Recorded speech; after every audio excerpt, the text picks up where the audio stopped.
বোয়ালখালীতে শ্রী শ্রী দক্ষিণেশ্বর কালী মাতৃমন্দিরের ১৫তম প্রতিষ্ঠাবার্ষিকী ও মহানামযজ্ঞ উদযাপিত।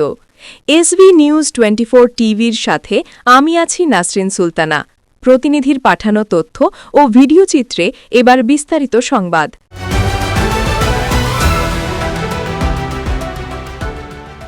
সত্যের সন্ধানে এসবি নিউজ 24 টিভি।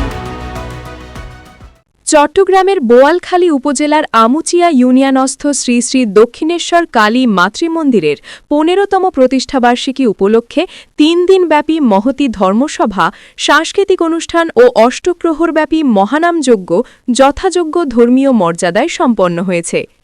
গত সোমবার থেকে শুরু হয়ে বুধবার পর্যন্ত আমুচিয়া ইউনিয়নের বান্দারাম দিঘির পাড় গ্রামীণ ব্যাংকের পার্শ্বে মন্দির প্রাঙ্গণে এ উৎসবের আয়োজন করে শ্রী শ্রী দক্ষিণেশ্বর কালী মাতৃমন্দির পরিচালনা কমিটি। অনুষ্ঠানের অংশ হিসেবে আয়োজিত আলোচনা সভায় হাওড়া উচ্চ বিদ্যালয়ের প্রধান শিক্ষক ও মন্দির পরিচালনা পর্ষদের নীতি নির্ধারক দীপক কান্তি চৌধুরীর সভাপতিত্বে প্রধান অতিথি হিসেবে উপস্থিত ছিলেন বোয়ালখালী উপজেলা বিএনপির যুগ্ম আহ্বায়ক ও পোপাদিয়া ইউনিয়ন বিএনপির সাবেক সভাপতি এস.এম. সেলিম উদ্দিন। সভায় বিশেষ অতিথি ও আমন্ত্রিত অতিথি হিসেবে উপস্থিত ছিলেন চট্টগ্রাম দক্ষিণ জেলা যুবদলের যুগ্ম সম্পাদক আব্দুল মান্নান, হাওড়া উচ্চ বিদ্যালয়ের পরিচালনা পর্ষদের সভাপতি নুরুল কবির টিপু, ইউনিয়ন বিএনপির সাবেক সহসভাপতি মুসলিম উদ্দিন চৌধুরী এবং নুরুল্লাহ।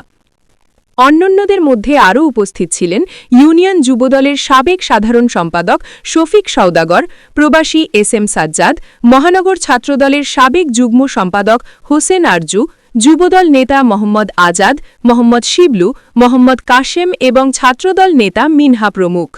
বক্তারা তাদের বক্তব্যে বলেন, ধর্মীয় উৎসব মানুষের মধ্যে ভ্রাতৃত্ব ও সম্প্রীতির বন্ধন সুদৃঢ় করে। সাম্প্রদায়িক সম্প্রীতি বজায় রেখে দেশ ও জাতির কল্যাণে সকলকে ঐক্যবদ্ধভাবে কাজ করার আহ্বান জানান তারা। ৩ দিনব্যাপী এই আয়োজনে নাম সংকীর্তন, ধর্মীয় সঙ্গীত ও সাংস্কৃতিক অনুষ্ঠানের পাশাপাশি শত শত ভক্ত ও পুণ্যার্থীর সরব উপস্থিতি অনুষ্ঠান প্রাঙ্গণকে মিলন মেলায় পরিণত করে।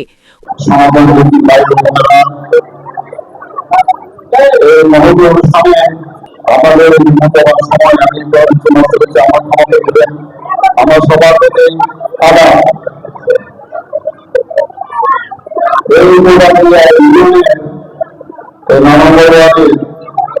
এটা বিশাল একটা অনুষ্ঠান। অনুষ্ঠান শেষে উপস্থিত সকলের মাঝে মহাপ্রসাদ বিতরণ করা হয়। SB news 24 TV, Boalkhali, Chittagong.